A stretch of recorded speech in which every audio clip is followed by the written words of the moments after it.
सास संगत जी प्यार नाल कहना। धन निरंकार जी। सास संगत जी, आज की साखी बहुत ही प्यारी है। उम्मीद करती हूँ कि आज की साखी आप सभी के दिल को छू जाएगी। तो आइए समय न गवाते हुए आज की साखी सुनते हैं। सास संगत जी, बात उस समय की है जब काशी में रामानंद स्वामी बड़े उच्च कोटि के महापुरुष माने जाते थे। कबीर जी उनके आश्रम के मुख्य द्वार पर आकर द्वारपाल से विनती की, मुझे गुरु जी के दर्शन करा दो।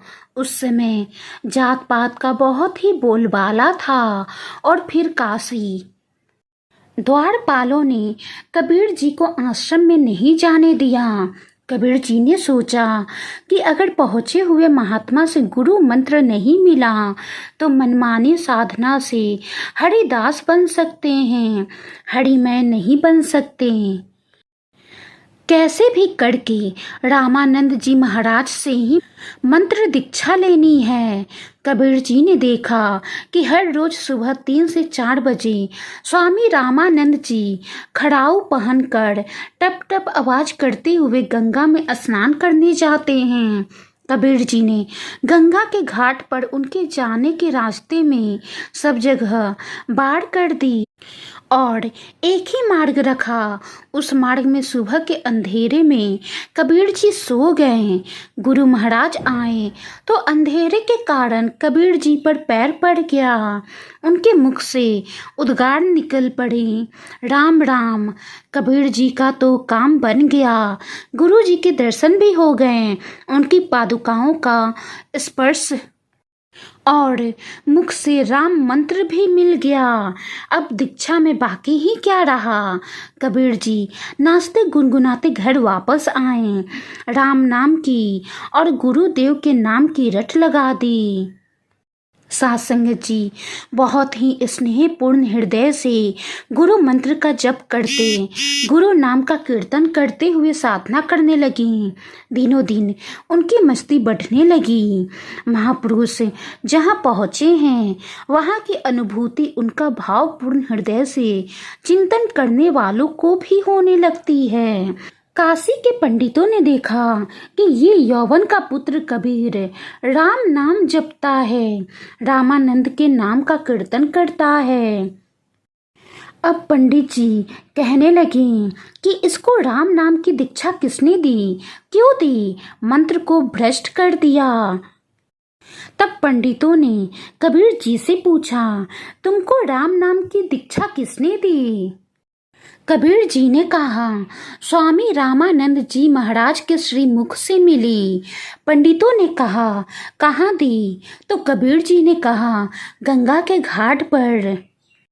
सास संगत जी तब क्या था, पंडित पहुंचे रामानंद जी के पास और कहा, आपने यवन को राम मंत्र की दीक्षा देकर मंत्र को भ्रष्ट कर दिया, संप्रदाय को भ्रष्ट कर दिया। गुरु महाराज ये आपने क्या किया। स्वामी रामानंद महाराज जी ने कहा, मैंने तो किसी को दीक्षा नहीं दी।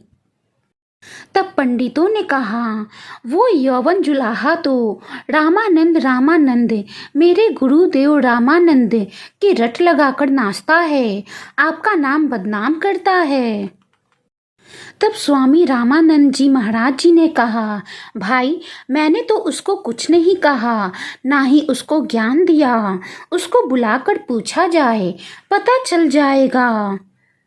सास संगत जी काशी के पंडित इकट्ठे हो गए। जुलाहा सच्चा कि रामानंद जी सच्चे, ये देखने के लिए भीड़ हो गई। कबीर जी को बुलाया गया। गुरु महाराज मंच पर विराजमान हैं, सामने विद्वान पंडितों की सभा है। रामानंद जी ने कबीर से पूछा, मैंने तुम्हें कब दीक्षा दी, मैं कब तेरा गुरु बना। तो कबीर जी बोले, महाराज उस दिन महाराज, उस दिन सुबह को आपने मुझे पादुका स्पर्श कराया और राम मंत्र भी दिया, वहाँ गंगा के घाट पर। रामानंद स्वामी जी ने कबीर जी के सिर पर धीरे से खड़ाऊ मारते हुए कहा, राम राम राम, मुझे छोटा बनाता है। गंगा के घाट पर मैंने तुझे कब दीक्षा दी थी? कबीर जी बोल उठे, गुरु महाराज, तब की दीक्षा झूठी तो अब की तो सच्ची।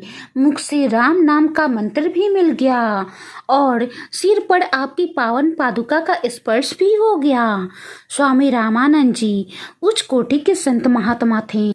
उन्होंने पंडितों से कहा, चलो यवन हो या कुछ भी हो, मेरा पहले नंबर का शिष्य यही है।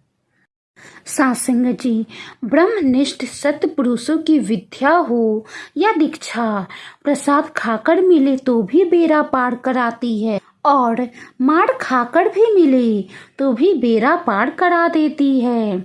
इस प्रकार कबीर जी ने गुरु नाम कीर्तन से अपनी सारी शक्तियां जगाई और जल्द ही आत्म कल्याण कर लिया।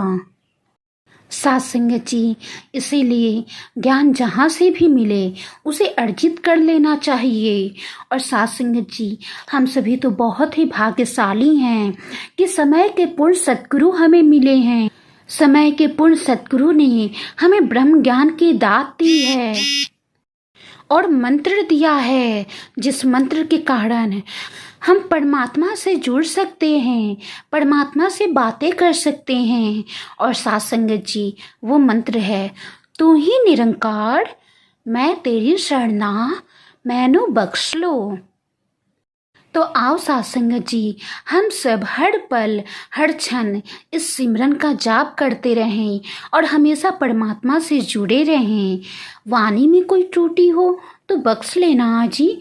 साखी कैसी लगी कमेंट बॉक्स में ज़रूर बताइएगा। साखी को लाइक करें, ज़्यादा से ज़्यादा शेयर करें। साथ संगत जी, प्यार नाल कहना, धन निरंकार जी।